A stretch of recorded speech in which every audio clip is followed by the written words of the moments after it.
Hoy ponemos nuestra atención en las personas altamente sensibles. Un 20% de la población mundial lo es. Se trata de personas creativas que tienen muy desarrollados los 5 sentidos, pero que pueden llegar a sufrir trastornos o procesos depresivos si no procesan bien la información, el exceso de información que sufrimos a diario. En la Universidad de Murcia se celebran las 4ª jornadas de alta sensibilidad Educación Sensible. Y para profundizar hoy en este tema nos acompañan 4 personas, todas con alta sensibilidad y que han desarrollado sus carreras enfocadas a las personas altamente sensibles. Buenos días, empezamos con Andrés Alcaraz. ¿Qué tal? Buenos días. Buenos Él días. es presidente y fundador de la Asociación de Personas con Alta Sensibilidad de Murcia.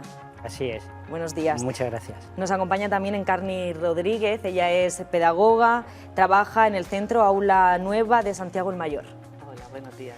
Por aquí tenemos a Toni García, es docente y director del Colegio Joaquín Carrión San Javier y es premiado como el mejor docente de España 2018 y también nominado al mejor docente del mundo. Hola, buenos días. Y por último, María González también nos acompaña aquí. Buenos días, ella es psicóloga, especializada en personas con alta sensibilidad y trabaja también con este tipo de colectivos. Buenos días. Pues queríamos empezar esta tertulia, este debate, por hablar de qué es las personas altamente sensibles. Seguramente muchas personas desconozcan esta característica.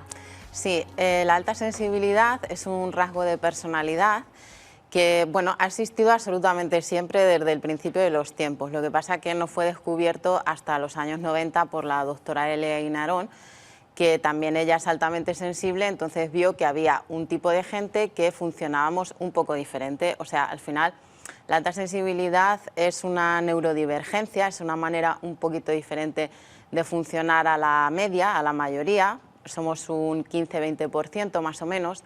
Y un poco así, como para resumirlo mucho, la alta sensibilidad no va tanto de la sensibilidad en el sentido literal, sino que es más sobre la reactividad, sería más alta reactividad. Tenemos unas respuestas mucho más intensas, tanto a nivel físico como emocional, como corporal, a todos los estímulos, tanto externos como internos. Estaba María contándonos que entre un 15 y un 20% de la población es personas altamente sensibles.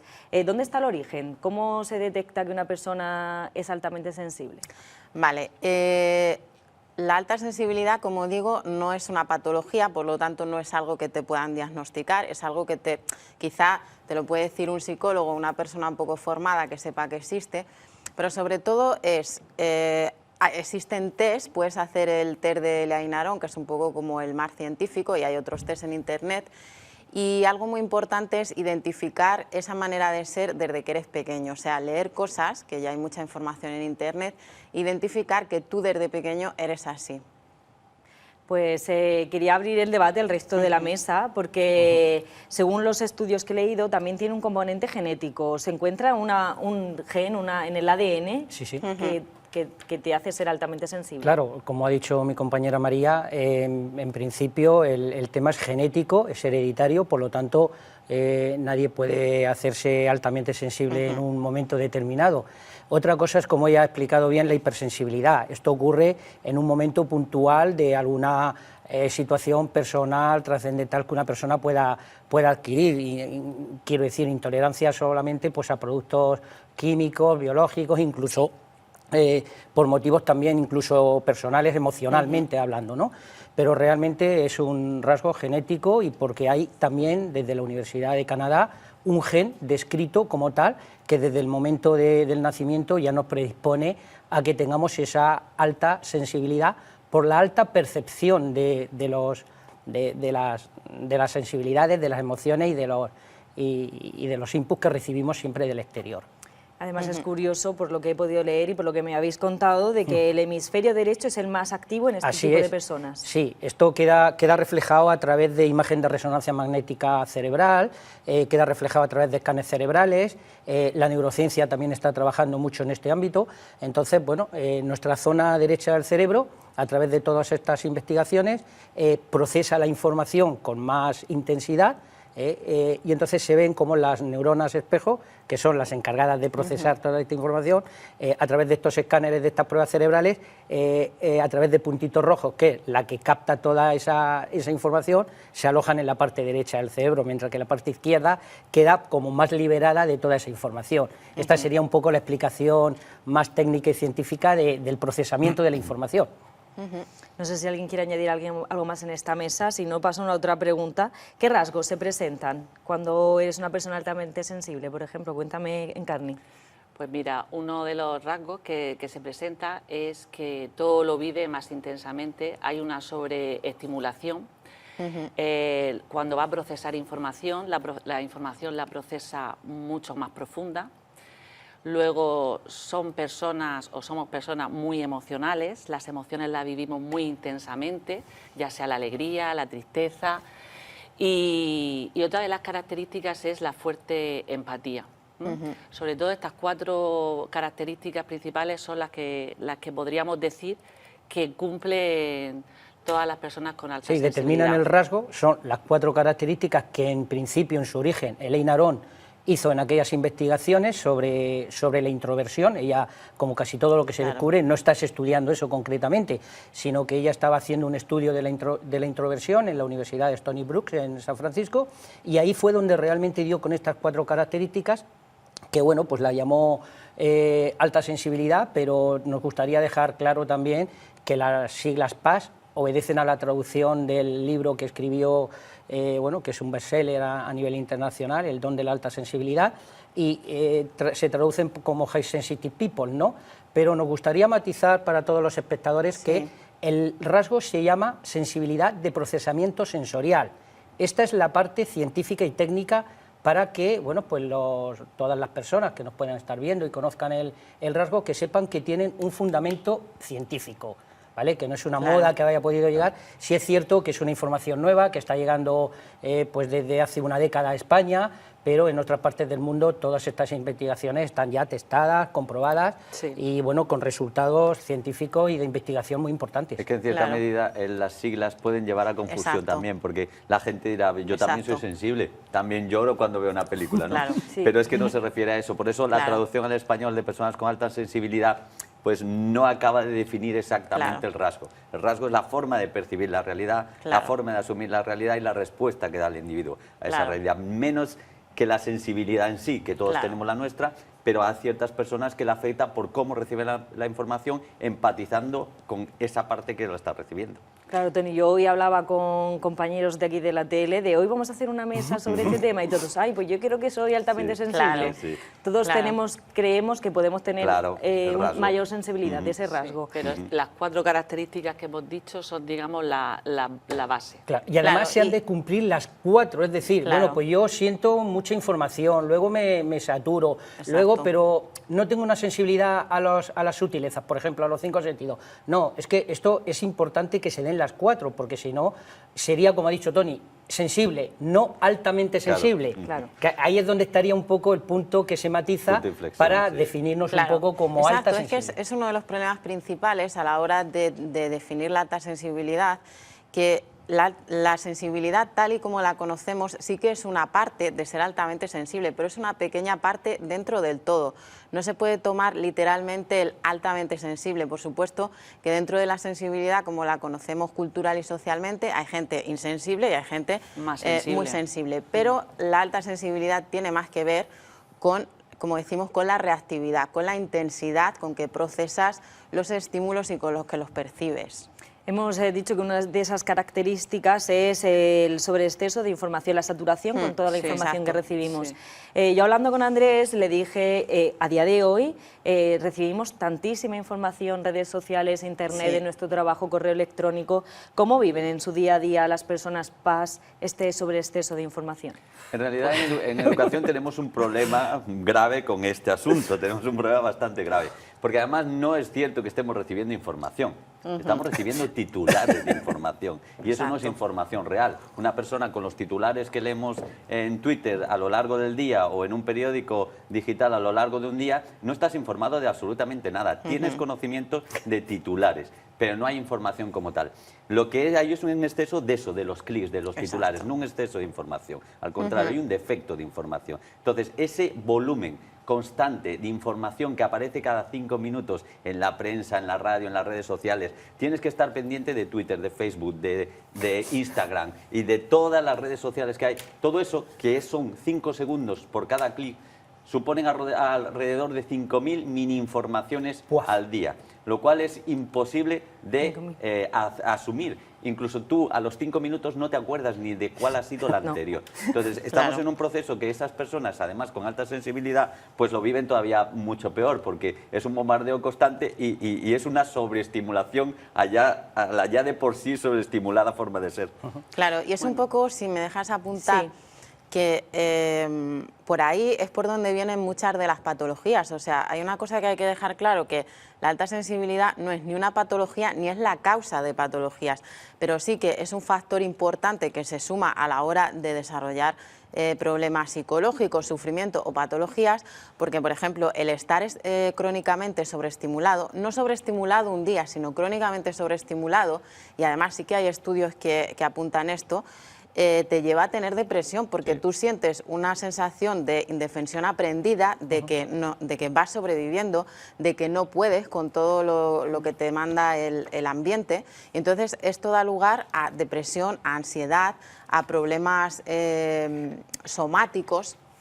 Pero es una es una gestión incorrecta del rasgo y también de vivir en un contexto que ya de por sí es muy estimulante, incluso para gente que no tiene el rasgo de la alta sensibilidad. Por aquí pide la palabra Andrés. Sí, me gustaría sumar a la aportación de mis compañeros que realmente esas investigaciones de la doctora Elena Arón hablan de que procesamos hasta 10 veces más la intensidad de la información. Es decir, tú entras, por ejemplo, que te voy a decir, a un entorno y estás viendo luz, ruido, colores, cuadro. Sobre todo esto es algo el cuadro que no está bien colocado, que enseguida tiendes a ponerlo recto, ¿no? Es rozando un poco ese sentido de la perfección, porque realmente, y además es algo innato, quiero decir, mucha gente, yo he comentado mucho pues el rasgo con muchas personas, anda, jolín, no hagas eso, digo, es que no es que yo lo quiera hacer o dejar de hacer, es que mi procesamiento sensorial lo hace innato, o sea, cuando yo entro en esos entornos o percibo todos esos estímulos, mi cerebro es el que se activa por esa predisposición a aceptar mucho más y con más intensidad toda esta información. Y el problema también viene cuando queremos reeducarnos para no hacer esas cosas. Eso es un error, totalmente. Entonces, claro, quiero que no se note, quiero que nadie vea que estoy ahora mismo súper excitada y necesito mi espacio para irme. Entonces, cuando no lo aceptas, no lo reconoces, cuando realmente tenemos eso es el muy problema. importante, dejarlo súper claro, que no es la alta sensibilidad la causa ni es un trastorno, pero es que es muy fácil porque estamos viviendo en un entorno donde, como dices, desde pequeño dices, ¿qué me pasa? ¿Por qué soy la única que me está molestando la luz, que me está molestando el ruido? ¿Por qué en clase siento la necesidad de salir fuera y tomar el aire? Es una cosa que no puedes explicar, es como una necesidad de tener que salir y quitarte todos esos estímulos sensoriales. A veces es simplemente eso, que los estímulos sensoriales los percibimos muy intensamente y necesitamos descansar, aunque sea 2 minutos, para que nuestro sistema nervioso descanse. Y como no lo hacemos porque no entendemos el rasgo y queremos ser como el resto de gente, nos saturamos y ahí vienen los problemas, por una mala gestión del rasgo. Y María, esa pregunta nos la hacemos de adultos, exacto, pero los niños no se la hacen. Los niños están en clase y necesitan salir. Están en clase y un grito de la profesora les paraliza, les bloquea.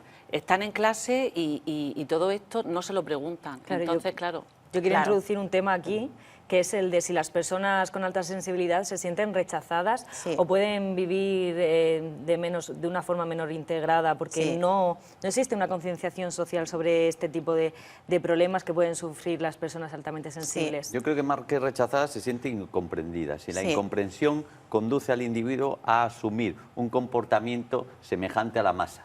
Y eso es lo que te hace infeliz. O sea, cuando no puedes decir lo que te da la gana, cuando no puedes colocar ese cuadro porque te está amargando la asistencia. No, como decía Andrés, no es porque sea no, es que te está amargando la asistencia ese cuadro mal colocado. Cuando tienes que comportarte como se comportan los demás, pues es cuando comienzan las patologías, comienzan las problemáticas.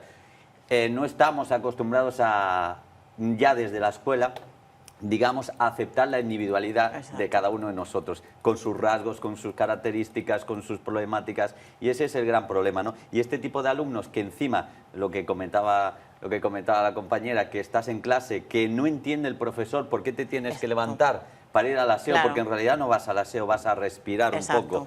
Pues esa falta de comprensión hace que vivan en un mundo que no es el suyo, que no se ajusta a lo que ellos necesitan. Y aquí surgen etiquetas, he leído artículos que surgen las etiquetas de raro, tímido, nervioso, inconsciente, llorón, todo tipo de adjetivos que al final hacen el día a día de estas personas más difícil. Y que luego creces con esta etiqueta y de adulto, pues si no te la trabajas, pues sigues con la etiqueta de ahí la vulnerabilidad a tener más trastornos. O sea, tú, como has explicado muy bien, Encarni, pues al final creces con esa sensación de falta de autoestima, de ser el raro, de qué me pasa, por qué me canso antes, por qué me molesta esto, por qué tengo que salir afuera en clase o en un bar, o soy asocial o no me gusta la gente. Todo este tipo de preguntas que si se conociera el rasgo, por eso queremos que se conozca, si se conoce el rasgo y se gestiona, tú puedes vivir una vida estupenda. Todos tenemos cabida en esta sociedad y la alta sensibilidad también es un valor, pero se necesita gestionar y necesitamos, las personas que somos así, tener una vida de acuerdo a nuestro rasgo, integrándolo en nuestra vida diaria, porque si no, no podemos estar bien.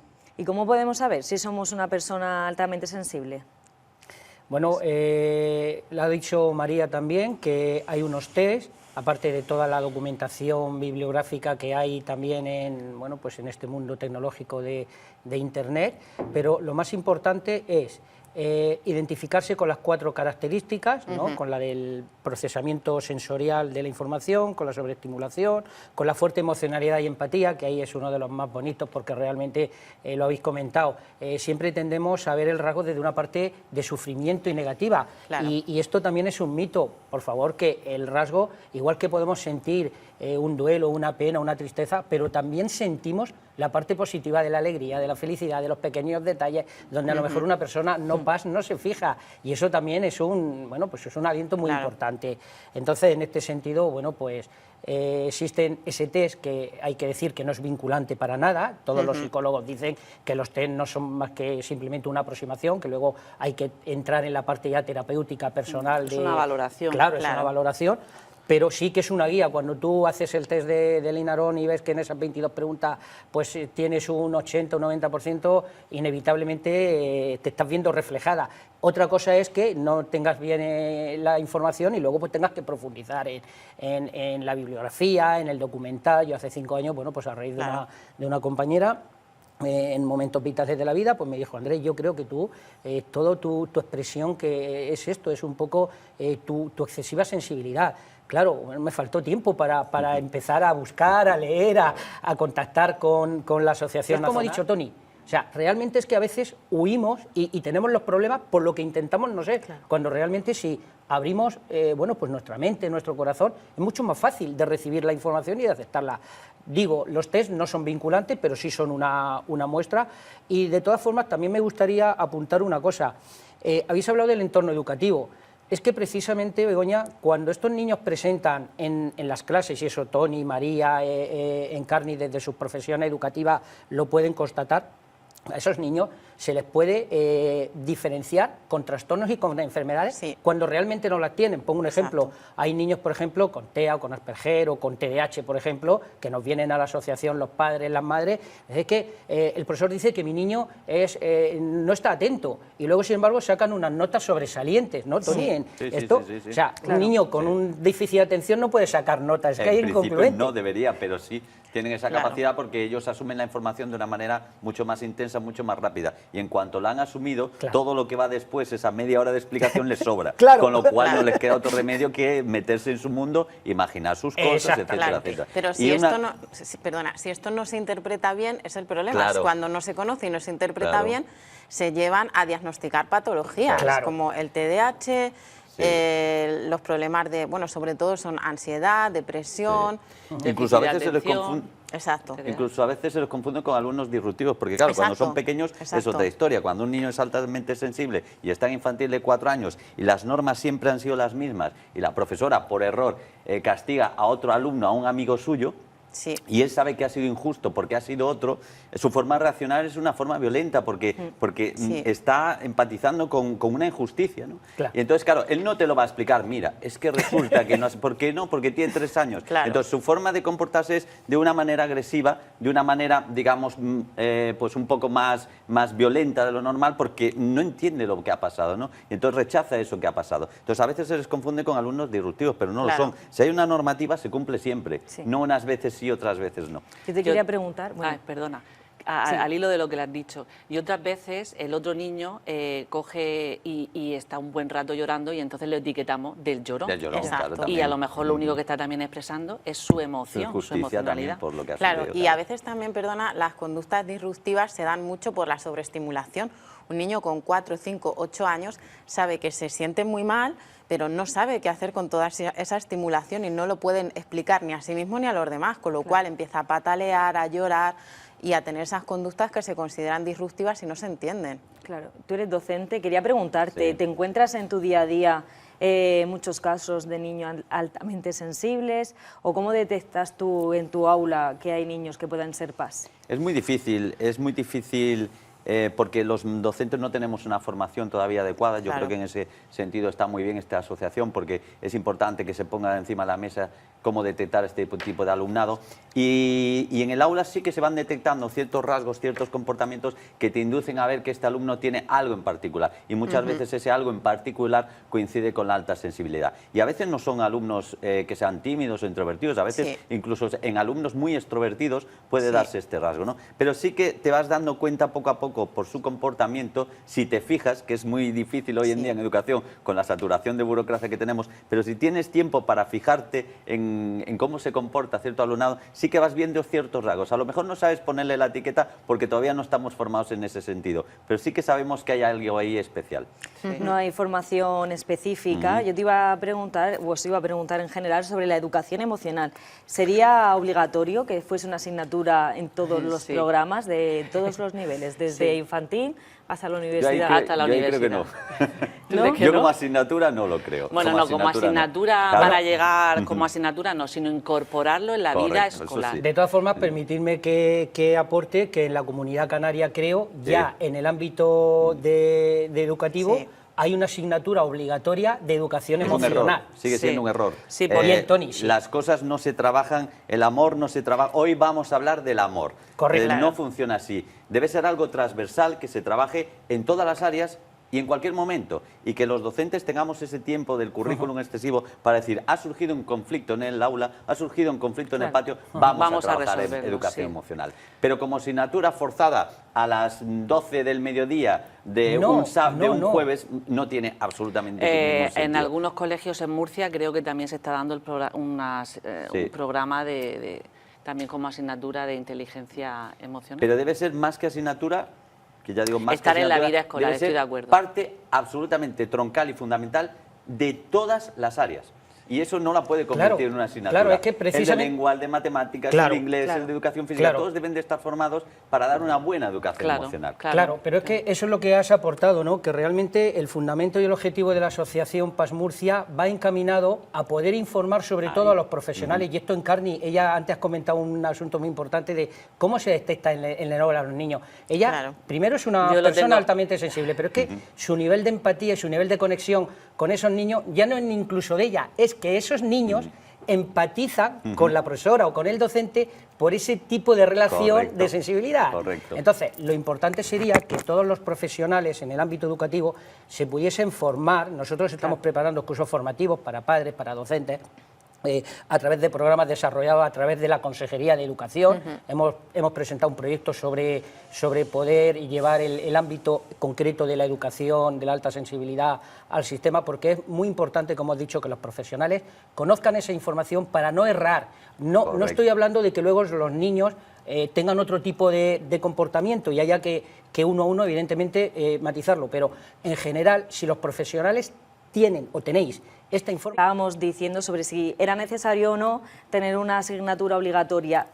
no hay acuerdo si asignatura sí, asignatura no, pero lo que sí debería existir es un mayor consenso, una mayor concienciación sobre este rasgo, porque es un gran desconocido. Sí, estaba continuando diciendo que es importante que los profesionales del ámbito educativo, también general de todos los estamentos sociales, sanitario, laboral, etcétera, pero sobre todo en el ámbito educativo, porque son los niños realmente los que pueden presentar mayor esta incomprensión, tanto por los docentes, por los padres, etcétera, es que conozcan la información. Tan solo es esto, porque como ha dicho Toni, conociendo la información, y María, pues se pueden de alguna forma abordar todas estas secuencias, todas estas situaciones, y cuando un niño tendrá otra cuestión que haya que enfatizarlo, pues será eso, pero si no, muchas veces el desconocimiento de nuestra información sí que lleva a catalogarlos de otra forma que no son, y a veces con procesos de farmacología cuando realmente no son necesarios, y esto sí que es muy importante para todos los espectadores que realmente, bueno, pues se acerquen. Una de las mayores demandas que tenemos es precisamente